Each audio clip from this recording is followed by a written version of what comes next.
네, 이 시간 모두 일어나셔서 우리 함께 성경 말씀 봉독하겠습니다. 오늘 말씀은 마태복음 28장 16절에서 20절 말씀입니다. 제가 먼저 16절을 읽고요, 같이 교독하겠습니다. 20절은 다 같이 읽도록 하겠습니다. 11 제자가 갈릴리에 가서 예수께서 지시하신 산에 이르러 예수를 배웁고 경배하나 아직도 의심하는 사람들이 있더라. 예수께서 나와 말씀하여 이르시되 하늘과 땅의 모든 권세를 내게 주셨으니 그러므로 너희는 가서 모든 민족을 제자로 삼아 아버지와 아들과 성령의 이름으로 침례를 베풀고 다 같이 읽겠습니다. 내가 너희에게 분부한 모든 것을 가르쳐 지키게 하라. 볼지어다 내가 세상 끝날까지 너희와 항상 함께 있으리라 하시니라. 아멘. 잠깐 기도하겠습니다. 할렐루야. 사랑과 은혜가 풍성하신 하나님, 오늘도 우리의 예배가 주님 앞에 온전히 반응하는 감사 예배가 되게 하여 주옵소서. 특별히 주님의 말씀을 들고 강단에 섰사오니 오직 주님께서 은혜로 말씀을 주장해 주옵소서. 저의 인간의 부족한 모습 가리워 주옵시고 주님께서 친히 예배한 말씀 이 시간 선포되어지기를 원합니다. 주님 주장해 주옵소서.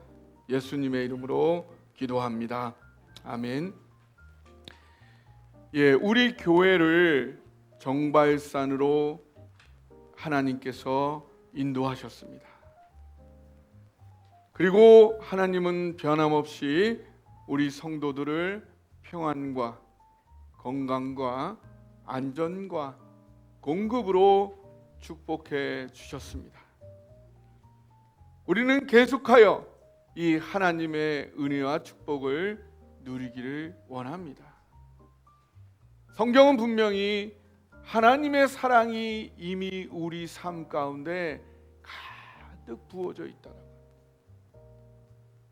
문제는 그것을 보지 못하기 때문에, 그걸 느끼지 못하기 때문에 그것을 누리지 못한다. 어떻게 하면 그걸 다 누릴 수 있느냐?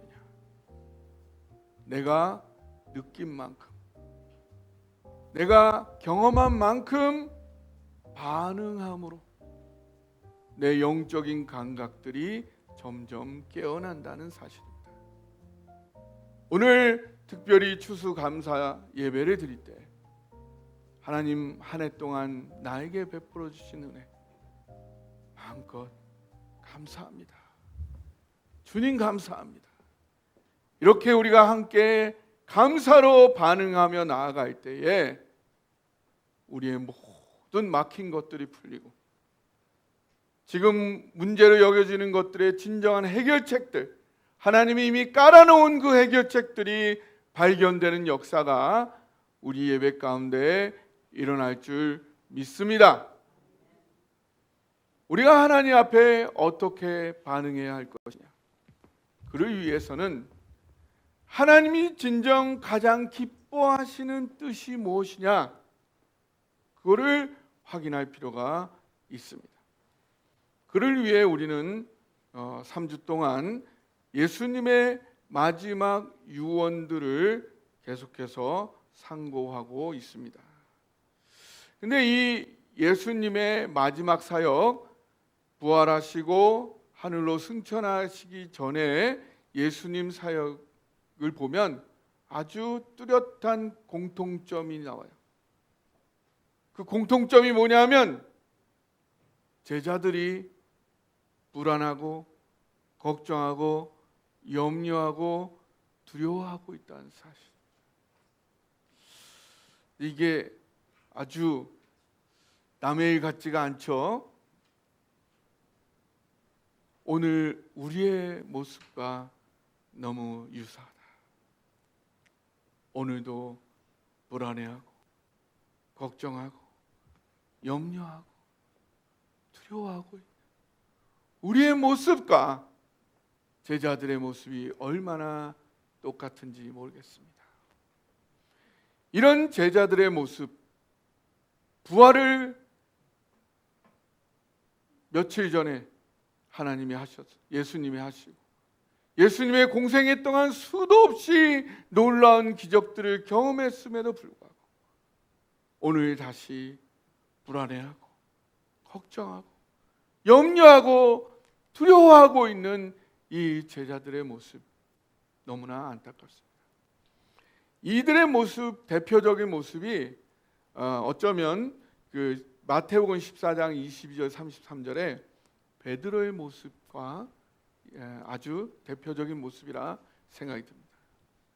하는 예수님께서 많은 무리를 먹이신 다음에 제자들에게 말씀하셨어요. 너희는 먼저 배를 타고 갈릴리 바다로 저 건너편으로 건너가거라. 그리고 나서 예수님은 홀로 산에 올라가셔서 밤이 깊도록 철야하시며 기도를 하는 중이었습니다. 근데 갑자기 바다 가운데 큰 풍랑이 일었습니다.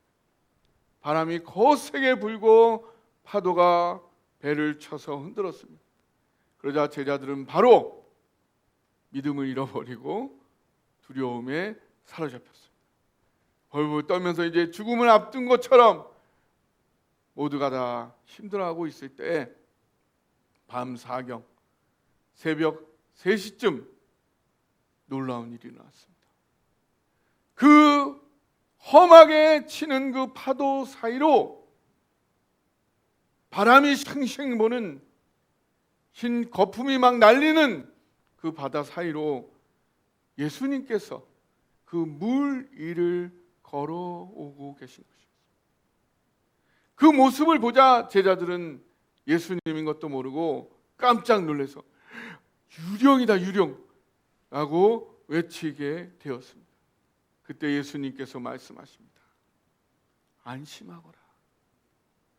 나다. 두려워 말거라.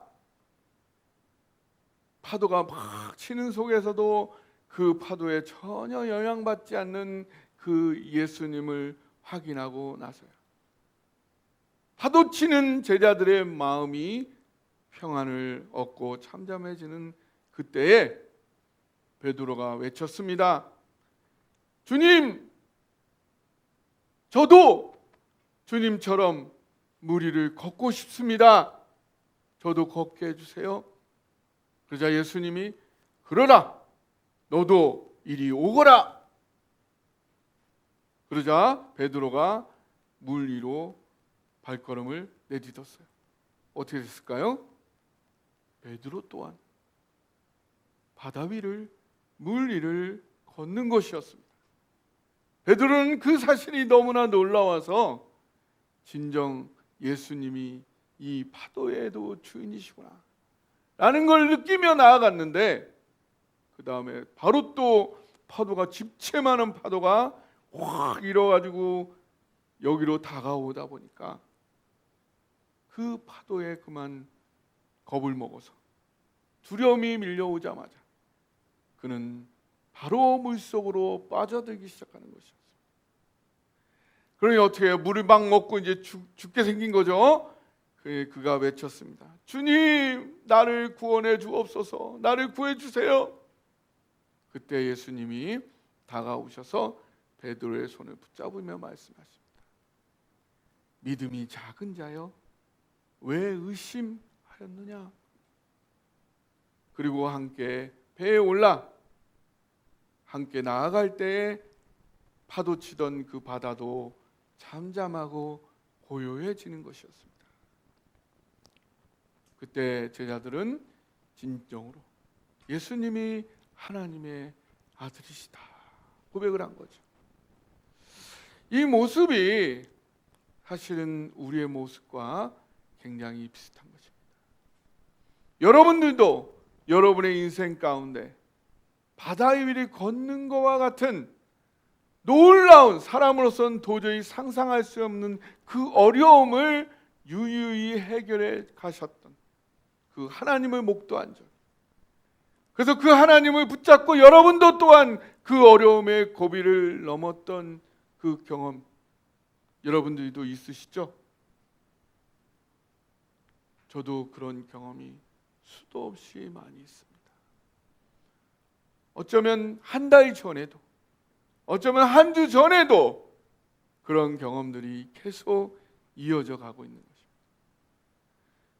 그런 것에도 불구하고, 바로 좀 전에 그 기적을 경험했음에도 불구하고 다시 또 파도가 밀려오면은 또 그것 앞에 압도되어져서 그 앞의 경험을 다 까먹어 버리고 두려워하고 걱정하고 불안해하고 염려하고 잠을 못 자는 우리가 아닙니까? 그러한 우리를 주님은 너무나 잘 아십니다. 이 믿음이 없을 때라도 주님은 오셔서 다시 내 손을 잡아 일으키시는 그러한 분이심을 믿으시기 바랍니다. 미국의 정신과 의사들이 같이 모여서 같이 연구를 했어요.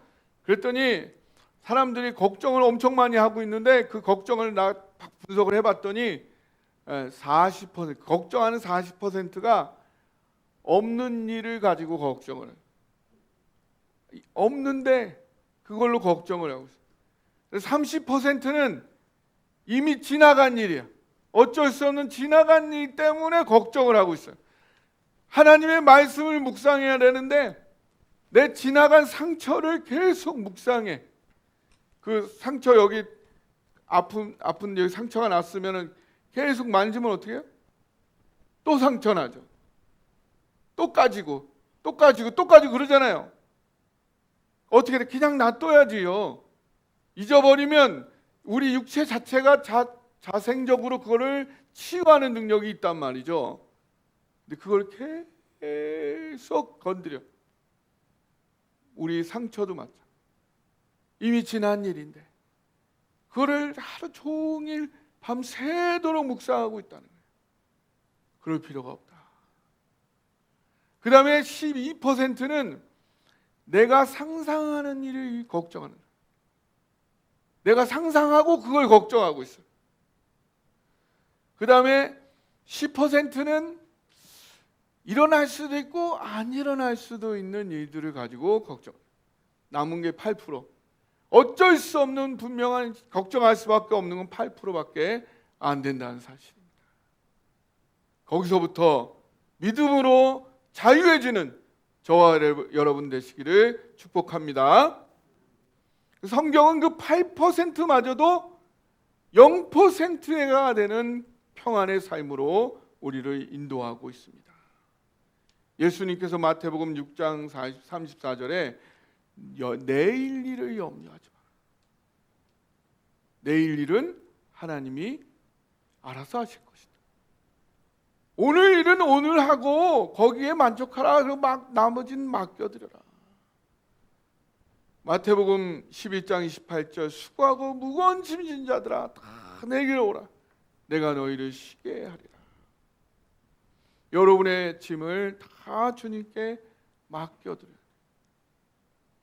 근데 미안하세요? 하나님께 맡겨드린 게 미안하세요?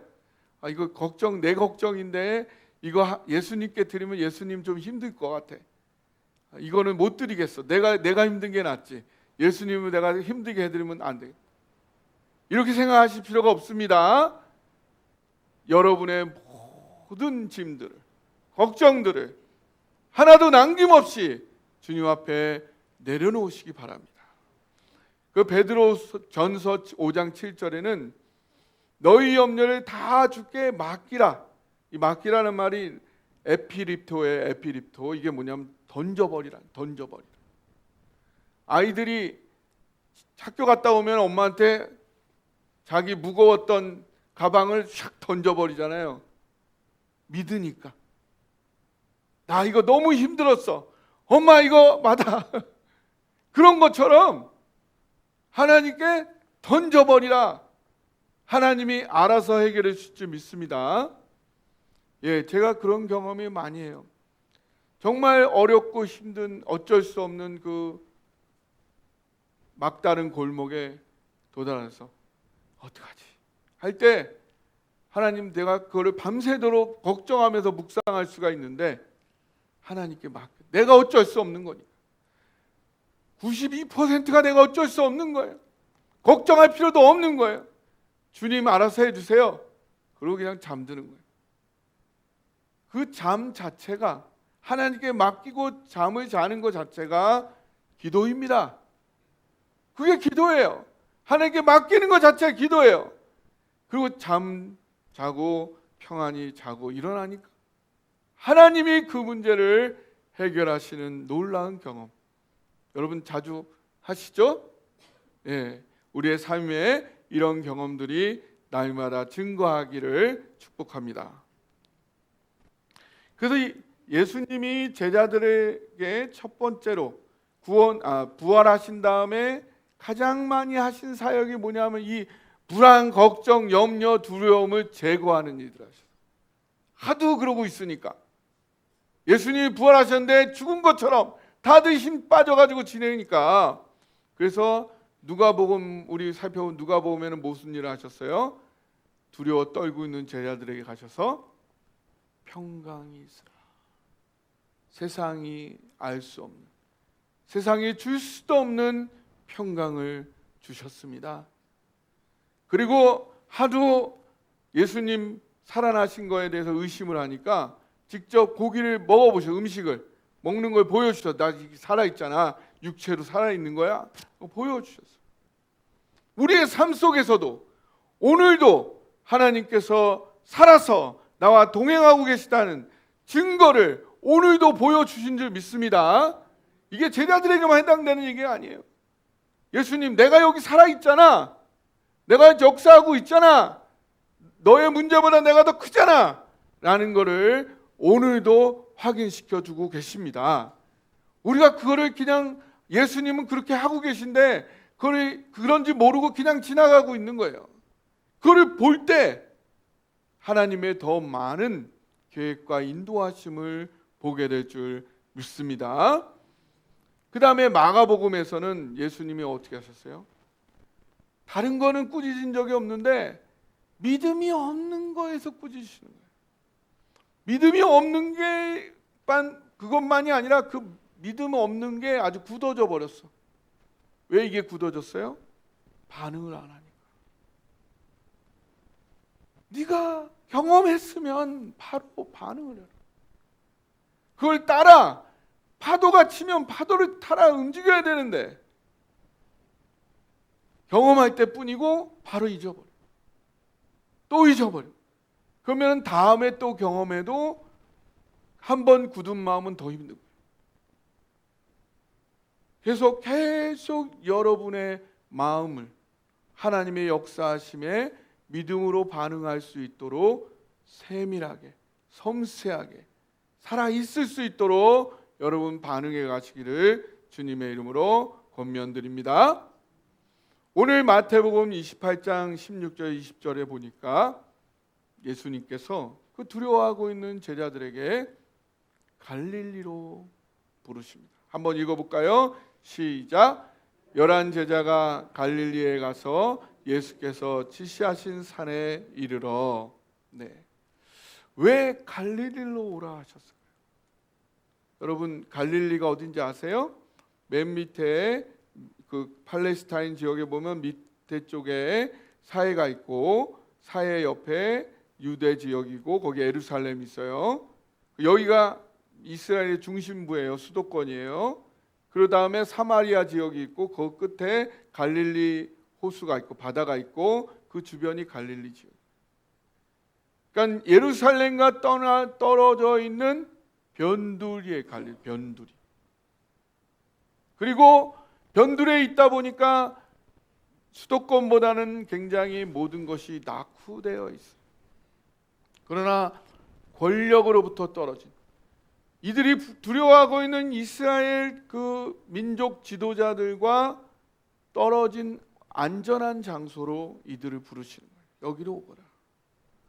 그곳은 예수님과 제자들이 처음 만나서 사역을 했던 그런 시작의 장소이기도. 또 하나 이곳은 이방 지역과 만나고 있는 이방 지역과 접견된 지역, 예수님이 주려고 하는 이 세계 선교의 사명을 이루기에 가장 가까운 지역이었던 거죠. 그렇게 보니까 일산하고 굉장히 비슷합니다. 일산하고. 우리 일산이 서울 도심에서는 벗어나 있죠.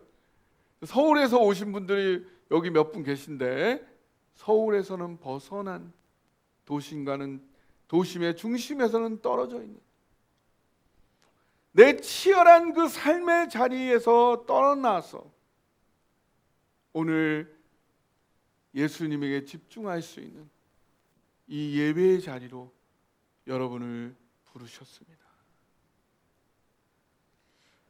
그리고 나서 이제 사명을 주십니다. 사명을 주신, 누가복음에서 어떤 사명을 주시죠? 모세율법과 시편과 선지서, 구약 전체가 예수님을 가리켜 다 기록이 됐는데, 그 내용이 뭐냐? 바로 예수님이 십자가에 죽으시고 부활하실 것이다.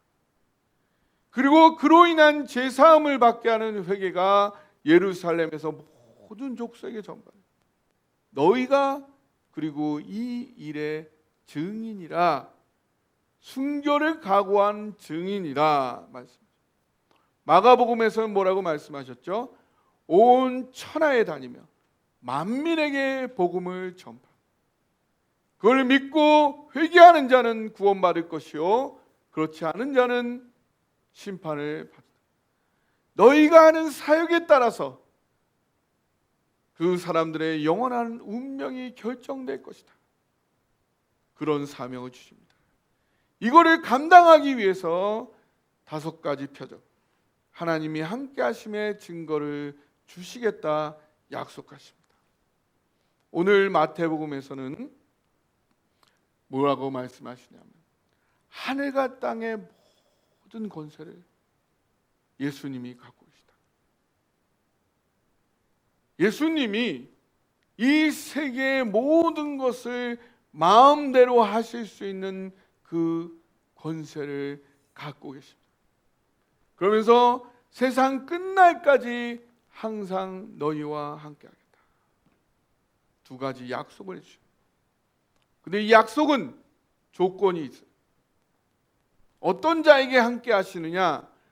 왜 그런 것들로 우리를 축복하시느냐?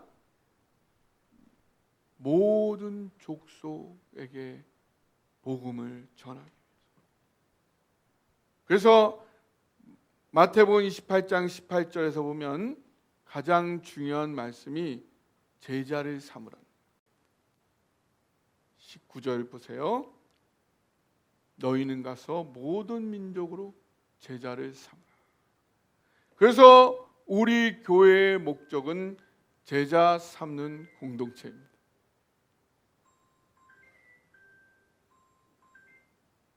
네, 감사합니다. 근데 여기 보니까 제자 삼는 방법이 있어요. 제자를 어떻게 삼느냐? 첫 번째, 모든 민족에게 가야 된다. 그래서 우리 교회 세상 품는 공동체가 되기를 원합니다. 그 다음에 성부, 성자, 성령의 이름으로 침례를 준다.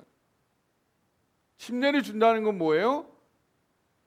물에 잠길 때 예수님이 십자가에 죽으신 것처럼 내가 죽는 것이고, 물에서 올라올 때 예수님 부활하신 것처럼 새롭게 살아간다는 것이. 침례는 무엇을 의미하냐면 하나님과의 연합을 의미하는 것이. 그래서 우리는 신앙 깊은 공동체가 되는 거예요. 점점 더 하나님과 연합하는 신앙 깊은 공동체가 되기를 원하는 것이. 그 예수님께서 내가 분부한 모든 것을 가르쳐 지키게 하라 했어요. 예수님이 분부한 모든 것이 뭘까요? 예수님이 분부한 모든 것, 그걸 다 합쳐가지고 꼭꼭 눌러가지고 그거를 짜내면, 하나 압축하고 짜내면 2글자로 나온다는 거예요. 그게 뭘까요? 따라해보세요. 사랑이라. 그렇죠? 율법사가 예수님께 물어봤어요. 어느 계명이 가장 큽니까? 너희는 마음을 다하고 목숨을 다하고 힘을 다하여 주 너희 하나님을 사랑하라. 또 이와 같으니 내 이웃을 내 몸과 같이 사랑하라. 그래서 우리는 사랑 많은 공동체가 되기를 원하는 것입니다. 그런데 왜 하필이면 하나님께서 우리를 정발산으로 위치하게 하셨나요? 오늘 사명을 정리해 봤을 때에 모든 마태복음, 마가복음, 누가복음 모든 성경이 예수님의 유언을 다루고 있는 모든 성경이 가리키고 있는 방향이 뭐예요? 모든 족속, 천하 만민, 모든 민족에게 맞춰져 있다. 그런 측면에서 보자면 이 일산은 어떤 곳입니까? 통일이 이루어질 때 가장 중요한 지역이죠. 그렇지 않아요? 지금 통일이 안 이루어졌지. 통일이 이루어진다면 우리 대한민국 중에 어디가 가장 중요한 지역이 되겠습니까? 바로 여기입니다. 통일돼야겠죠? 우리 때문에라도 하나님이 하시겠죠? 우리를 이렇게 옮겼으니. 북한이 열렸을 때 모든 거의 가장 중심이 될 지역이 어디냐? 일산입니다. 정발산입니다. 기차가 유럽까지 이어졌을 때 여기 이어져 가지고 일본이 지하 터널 막 해자고 막 안달하고 있잖아요. 우리가 거절해 줄 수 없죠. 부산부터 파리까지 또 지하 터널로 런던까지 기차 하나로 다 연결되는 거예요. 그렇게 되었을 때 가장 그 잠재력이 놀랍게 드러날 지역이 어디입니까? 여기죠. 네, 여기죠. 우리가 거기에 있는 것입니다. 주여, 통일을 이루어 주옵소서. 주여, 이 정발산이야말로 통일 한국, 선교 한국을 준비할 수 있는 지역. 우리 어르신들이 평생 동안 믿음으로 하루하루 1년 1년 살아왔던 그것들이 하나님 사용하기를 원하십니다. 통일 한국과 선교 한국을 준비하는 교회가 되거라.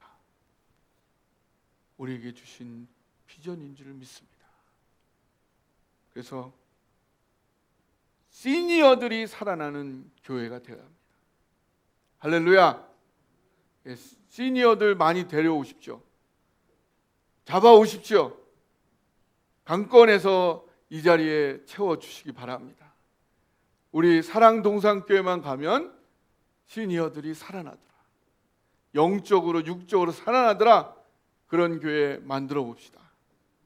다음 주에는 우리 이현중 전사님이 웰빙 생활을 위한 건강관리 교육도 하잖아요.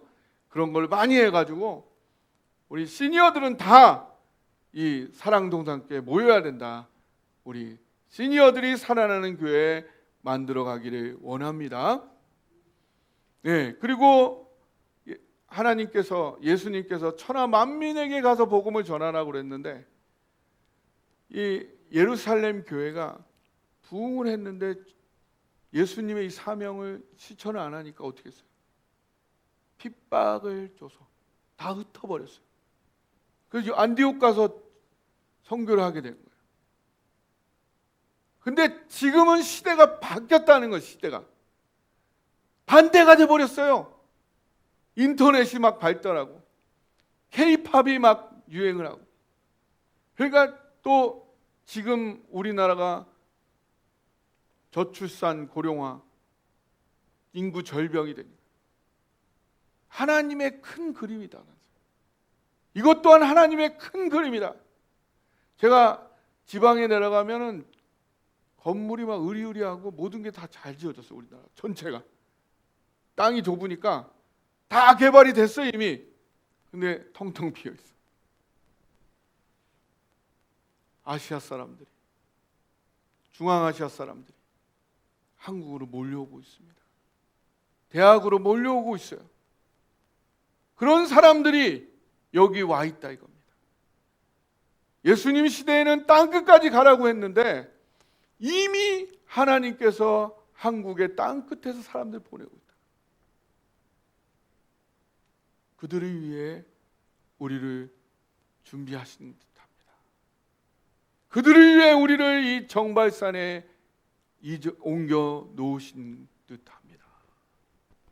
천하 만민이 몰려오는 교회, 그 교회를 함께 꿈꾸기를 원합니다. 그래서 그런 많은 천하 만민의 땅끝에서 온 사람들이 함께 예배드리는 이 장소에 지금 뭐가 경쟁력입니까? AI가 경쟁력, 세계화가 경쟁력이에요.